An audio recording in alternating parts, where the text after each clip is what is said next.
The years of going back and forth with when or how I was going to get started was very frustrating at times because all the other things I had on my plate that needed my attention, being a mom, a full-time student, along with all the other million things that I was facing, made it very challenging for me to see my vision clearly. I found myself always putting my goals on hold or finding and making excuses for why something I had a passion for was always being put on pause.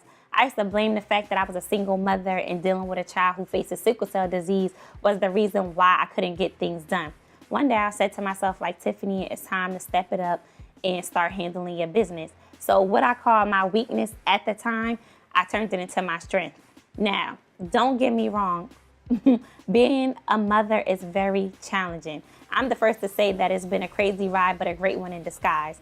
My son is actually one of my most biggest blessings. Becoming a mother taught me patience. It taught me some days, you'll mess up because nobody's perfect. It taught me to live in a moment, and it also tapped into a lot of my strengths. Now, it took a lot of self-evaluation, a lot of highs, a lot of lows to find myself in my place in this world. It took courage. It took confidence to learn how to become comfortable with being uncomfortable, if that makes any sense.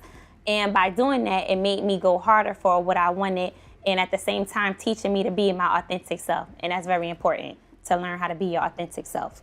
Learning to be my authentic self made the level up in all aspects of my life, not only greater, but welcome a lot of positivity and great blessings into my life. I had a passion for something and also a purpose, and I tapped into them.